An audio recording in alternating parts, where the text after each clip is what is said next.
چلے اسی تنخواہ میں سے جب بندہ بڑے بیٹے کی شادی کر کے بہو بیاہ کے لے آئے تو پھر بھی کام چلتا ہے، اور جب اس بیٹے کو اللہ بچے عطا کر دے تو اسی گھر میں، اسی آنگن میں، اسی چھت کے نیچے کام چلتا ہے، تو پھر تو مان جانا کہ چلانے والا تو نہیں، چلانے والا کوئی اور ہے۔ پھر تو مان جا کے چلانے والا کوئی تو اس وقت جب تنخواہ تیری لگی تھی تو کہتا تھا ابا ابھی میری شادی نہ کر، میں بیوی کو کیسے کھلاؤں گا؟ تو وہی شخص ہے جس کی چھت کے نیچے پھر 1.5 درجن پوتے بھی پل رہے اور گزارا ان کا بھی ہو رہا ہے۔ تو رزق کا ذمہ کس کا ہے؟ اللہ کا، اللہ کا ذمہ۔ اب ہمیں پتہ ہے پہلی بات تو پریشانی اس لیے اتار دینی چاہیے کہ ذمہ ہمارا ہے ہی نہیں۔ اب دوسری بات یہ کہ ذمہ داری کس کی ہے؟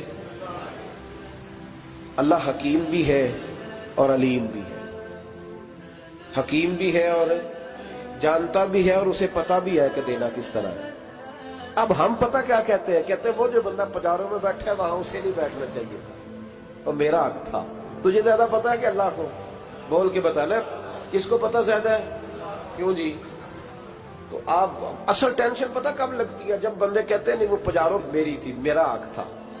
وہ جب گزرتی ہے نا پاس سے مہران کے تو مہران والا ٹینشن بڑی لیتا ہے، حالانکہ اللہ کو زیادہ پتہ ہے کہ وہ حق۔ ایک بات اپنے ذہن میں یاد رکھ لیں، رٹ لیں کہ جو میرے لیے بہتر تھا میرے رب نے مجھے دے دیا، تو بات ختم ہو گئی۔ بس وصل اچھا ہے نہ فراق اچھا ہے، یار جس حال میں رکھے وہی حال اچھا ہے۔ بس جو میرے حق میں بہتر تھا میرے رب نے مجھے، مسئلہ یہ ہے کہ تو اس پہ راضی ہونے کو تیار نہیں۔ حضرت علی کرم اللہ تعالیٰ وجہ الکریم نے میرے نبی پاک کی ایک حدیث بیان کی ہے، اور جناب علی جب یہ حدیث بیان کیا کرتے تھے تو حضرت مجاہد فرماتے ہیں یوں لگتا تھا کہ جیسے حضرت علی ہمیں ہر پریشانی سے نکال رہے ہیں۔ مولا علی شیر خدا رضی اللہ تعالیٰ عنہ فرماتے ہیں کہ مجھے میرے نبی پاک صلی اللہ علیہ وسلم نے ایک طریقہ دیا تھا ٹینشن فری ہونے کا۔ آپ فرماتے ہیں مجھے تو بڑا راس آیا ہے، تم بھی اگر کر لو گے تو تمہیں بھی فائدہ دے گا۔ کہا وہ کیا؟ حضرت علی کہنے لگے محبوب علیہ السلام نے فرمایا تھا لوگوں تم اللہ کے دیے ہوئے تھوڑے رزق پہ راضی ہو جاؤ، وہ تمہاری تھوڑی عبادت سے تم سے راضی ہو جایا کرو۔ بس تم 2 نفل بھی پڑھو گے تو اللہ راضی ہو جائے گا، تم 1 رکوع بھی سویرے اٹھ کے پڑھو گے تو وہ راضی ہو جائے گا، وہ تمہارے 313 درود شریف سے راضی ہو جائے گا، تم اس کے دیے ہوئے تھوڑے رزق سے راضی ہو جاؤ۔ ٹینشن اس لیے ہوتی ہے کہ ہم راضی نہیں جو اس نے ہمیں دیا ہے۔ وہ حل میں مزید کی جو دوڑ ہے نا، حل میں مزید کی، بے قدرہ کچھ قدر نہ جاتی، کیتی خوب تسلی ہو، دنیا دار پجاری زردے، کتیاں دے گل ٹلی ہو، بک بک روشن اکھیاں تکیو ویک حویلی کلی ہو، تے کوچ نصیر اساں جد کیتی پہ جانی تھر تھلی ہو۔ تو یاد رکھیں یہ جو ہے نا مصیبت کے مال آ کیوں نہیں رہا، وہ سامنے والا پلاٹ میرے گھر کے سامنے ہے گھر کے سامنے، پر رجسٹری میرے نام کیوں نہیں؟ یہ مصیبت سانس نہیں لینے دیتی۔ موٹر سائیکل کھڑی کرتا ہے نا جب آ کے دکان سے روٹی کھانے آتا ہے، دفتر سے گھر آتا ہے، کاروبار سے آتا ہے، تو جہاں موٹر سائیکل کھڑی کرتا ہے وہ ٹینشن بڑی ہے کہ کبھی میری ہو جائے نا یہ والی جگہ تو میں یہاں بھی بورڈ لگاؤں اپنے نام۔ اس نے مالی پریشانی پیدا کی۔ تو جس حال میں ہے، کیونکہ تو نے اپنا یہ حال خود نہیں بنایا، جس نے بنایا ہے وہ بڑا بہتر جانتا تھا کہ تو اسی حال میں اسے اچھا لگتا ہے۔ تو اسے اسی حال میں، ایک بزرگ تھے تو ان کی طبیعت بڑی علیل ہو گئی، بیمار ہو گئے، تو اللہ نے آزمائش دی تو کیڑے پڑ گئے وجود میں۔ ایک کیڑا یہاں سے کھا رہا تھا، اللہ والے بڑے راضی رہتے ہیں اس کی رضا میں، تو کیڑا یہاں کھا رہا تھا تو نیچے گر گیا، تو بابا جی نے اٹھا کے پھر وہاں رکھ لیا، کہنے لگے جب اس نے تیری ڈیوٹی مجھے کھانے کی لگائی ہے تو میں اس بات پہ راضی ہوں تو نیچے کیوں گرتا ہے؟ بس ٹھیک ہے کھا، جب اس نے تجھے ڈیوٹی جو تیری لگائی۔ سالبہ بن عبد الرحمن ایک صحابی تھے، سالبہ غالباً نبی پاک صلی اللہ علیہ وسلم کی خدمت میں آئے، کہنے لگے یا رسول اللہ صلی اللہ علیہ وسلم غربت بڑی ہے، میرے لیے دعا کریں اللہ زیادہ مال دے۔ تو محبوب صلی اللہ علیہ وسلم نے فرمایا تو جس حال میں اچھا ہے وہ تیرے لیے بہتر ہے، اس میں تو ہے وہی حال تیرے لیے۔ مشکل ہے نا یہ جواب سننا۔ کہتے پیر صاحب فلاں جگہ سے تویز آیا، وہاں تو وارے نے آرے ہو گئے، تو آپ کے ہاں؟ تو میں کہتا ہوں یہ تویز دینے والا اگر تویز دے کے امیر بناتا ہے تو پہلے خود کیوں نہیں بنتا؟ یہ خود تو 150 کا تویز بیچ رہا ہے، اپنی بیچارے کی حالت یہ ہے۔ اگر اتنا ہی تویز اس کا چلتا ہوتا تو پہلے 5 جو پجارو اس کے دروازے پہ کھڑی ہو۔ عجیب چکر ہے اور عجیب جگہ لوگ الجھ گئے، سمجھتے ہی نہیں بات کو۔ یا رسول اللہ صلی اللہ علیہ وسلم دعا کر دے تو محبوب نے کیا فرمایا؟ فرمایا تو جس حال میں ہے نا وہ حال تیرے لیے بہتر ہے، اسی میں رہ۔ کہ نہیں حضور دعا کرے۔ فرمایا سال بعد تو باز آ جا۔ حضور دعا کرے۔ فرمایا تو باز آ جا۔ 2-3 دفعہ کہا، ضد کی۔ محبوب نے فرمایا جا پھر اللہ تجھے زیادہ پیسے دے گا۔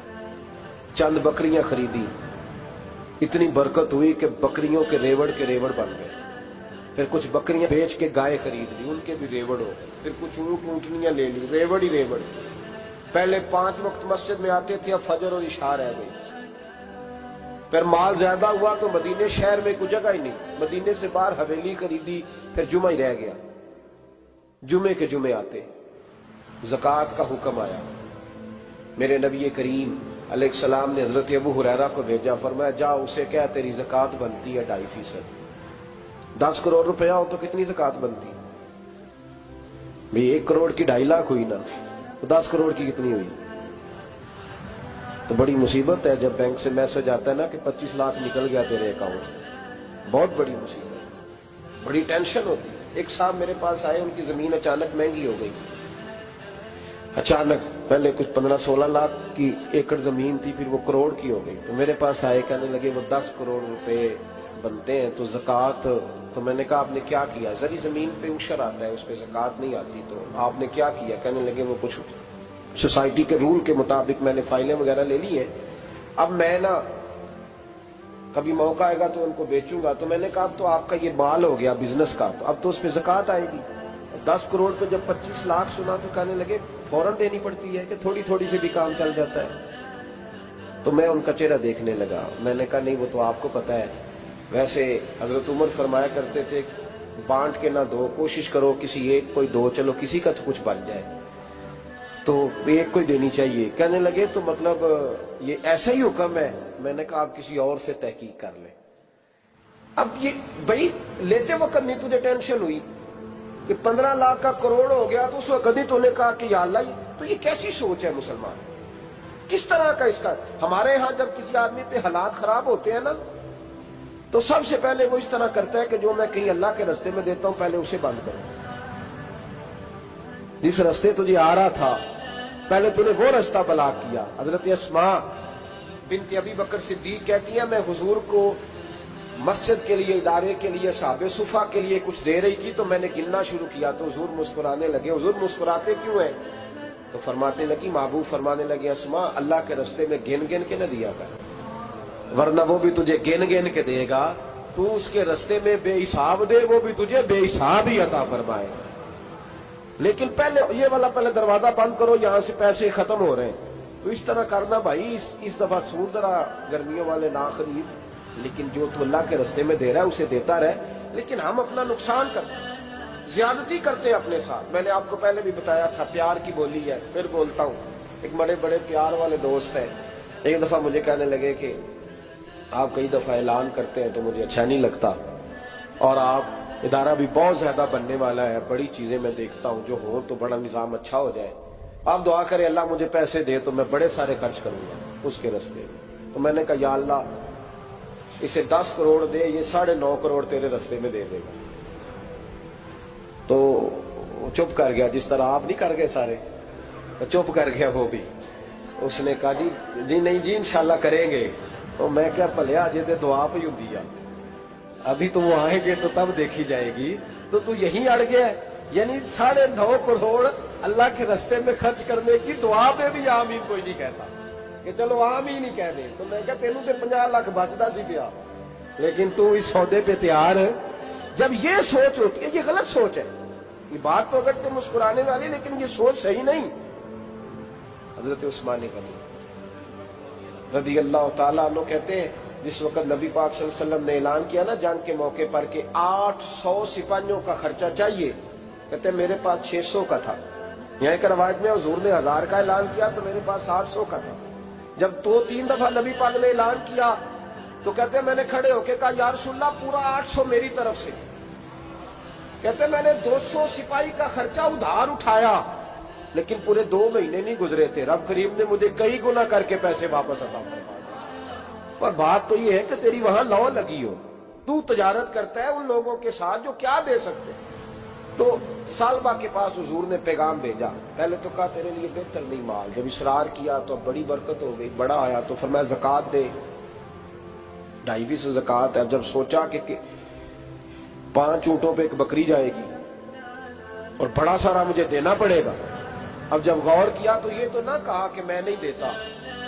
حضرت ابو ہریرہ سے کہنے لگے نبی کریم علیہ السلام کی خدمت میں عرض کرنا کہ میں خود آؤں گا۔ حضرت ابو ہریرہ نے آ کے عرض کی یا رسول اللہ صلی اللہ تعالی علیہ وسلم، حضور وہ کہتے تھے میں خود آؤں گا، تو کہتے ہیں محبوب نے ٹھنڈی سانس لی، فرمایا اسے کہا تھا کہ تیرے لیے مال بہتر نہیں، اب ہلاک ہو گیا ہے، ہائے افسوس ہلاک ہو گیا۔ ان کو بھی تھوڑی دیر کے بعد احساس ہوا کہ یہ میں نے کیا کیا، نبی پاک کو ہی کہہ دیا نہیں ہے، حضور کو کہہ دیا بعد میں آؤں گا۔ اب دوڑے آئے، عرض کی حضور میں سارا کچھ لے کے آیا ہوں، قبول کر لیں۔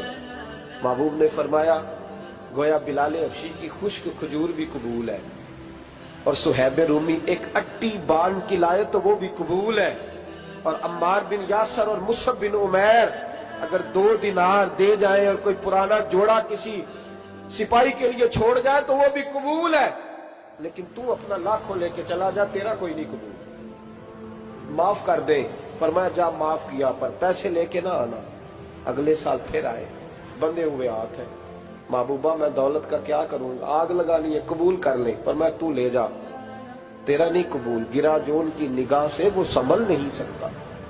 حضور نے وصال ظاہری کیا تو جناب صدیق اکبر کے پاس آئے، لاکھوں کا مال، ابو بکر قبول کر لو، تو جناب صدیق اکبر کہنے لگے اس کا کر لو جس کا نبی نے نہیں کیا، چل جا کوئی نہیں چاہیے۔ حضرت عمر کے زمانے میں قحط پڑ گیا، بارشیں نہیں ہوتی، غلہ نہیں ملتا، حالات خراب ہے، مالی طور پہ بحران آ گیا، غربتیں، مجبوریاں، تکلیفیں، آ کے روئے، عمر میرا قبول کر لو، مجھے معافی تو مل گئی تھی نا۔ فرمایا معافی اپنی جگہ پہ، پر جس کا مصطفیٰ نے قبول نہیں کیا۔ بہت سارے لوگوں کو پتہ ہی نہیں کہ ان کا قبول ہی نہیں ہوا، اور وہ الجھے ہوئے، انہیں خبر ہی نہیں کہ اصل بات کیا ہے۔ فرمایا جس کا مصطفیٰ کریم نے قبول نہیں کیا، اب ہیرے اور جواہرات بھی لے کے آئے تو بھوکے مریں گے، پر اس کا قبول، اس بات پہ راضی رہو اس حال میں اللہ نے رکھا ہوا، اس حال میں راضی رہو۔ یہ جو مصیبت ہے نا دیکھنی کہ وہ بھی میرے پاس، تمہیں کیا پتا، کبھی پوچھ تو صحیح اس سے وہ کس مصیبت کا شکار ہے، جو مالی طور پہ بڑا امیر ہے، تو اس کی طرف دیکھ کے اپنا دل برا کرتا ہے۔ بس جس حال میں رب نے رکھا ہے اس حال میں رہ۔ حضرت عثمان غنی کے زمانے میں تو وہ وصال کر گئے، لیکن بھائی تو جس حال میں تیرا رب تجھے رکھتا ہے اس حال میں رہ، تیری مالی پریشانیاں ختم ہو جائیں۔ میں نے پہلے بھی شاید آپ کو ایک دفعہ کہا تھا، میں تعلیم سے فارغ ہوا تو میرے ایک استاد اور میرے کچھ دوست کہنے لگے افریقہ آ جائیں آپ، بھائی بہت بڑا ادارہ ہے، اس کو چلائیں، اس کو سنبھالیں۔ میری والدہ سے میں نے کہا، اس طبیعت ہوتی ہے نا انسان کی، میرا بھی دل لگ گیا۔ میری اماں پڑھی نہیں تھی لیکن اللہ نے دانائی بڑی عطا فرمائی، حکمت بڑی تھی، سیانی بڑی تھی۔ تو میں نے کہا اماں جی تو مجھے ساؤتھ افریقہ کی دعوت ہو رہی ہے تو آپ کیا کہتی ہیں؟ تو اٹھ کے میرے پاس آ گئے اور مجھے انہوں نے اپنے بازوؤں میں لے لیا، پھر میرا ماتھا چوما، کہنے لگی پتر میں تے وال بھی نہ پوٹ کے دیوا کسی نے، ہم نے دولت کا کیا کرنا، تو اللہ کا نام لے کے کہیں بیٹھ جا، رب کریم رون کے لگا دے گا، خیر ہو جائے۔ تو میرے بھائی یاد رکھیں ان چیزوں سے تھوڑا سا دیکھیں نا، قناعت کریں، جو اللہ نے دیا اس پہ راضی ہو جائیں، اللہ بڑا مہربان ہے، وہ آسانیاں کر دیا کرتا ہے۔ تو یاد رکھیں میرے رسول کریم علیہ السلام نے ایک تو ہمیں درس یہ دیا ہے کہ تو سمجھ جا، قرآن نے ہمیں بتایا ہے کہ روزی تیری ذمہ داری نہیں، روزی کس کی ذمہ داری ہے؟ اللہ کی۔ اور دوسری بات یہ کہ جو اللہ نے تمہیں دیا ہے اس پہ تو راضی ہو جا، تیری مالی پریشانیاں ختم ہو جائیں۔ اور پھر حضور صلی اللہ علیہ وسلم نے فرمایا مذہبی طور پر جب دیکھو تو آگے دیکھو، اور دنیاوی طور پر جب دیکھو تو پیچھے دیکھو، پریشانی ختم ہوگی۔ مذہبی طور پر جب دیکھو، جو 5 نمازیں پڑھتا ہے وہ تہجد پڑھنے والے کو دیکھے، اور جو تہجد پڑھتا ہے وہ اشراق چاشت پڑھنے والے کو دیکھے، اور جو بندہ اشراق اور چاشت پڑھتا ہے پھر اس کو دیکھے جو سارا دن مصطفیٰ پہ درود پڑھتا ہے۔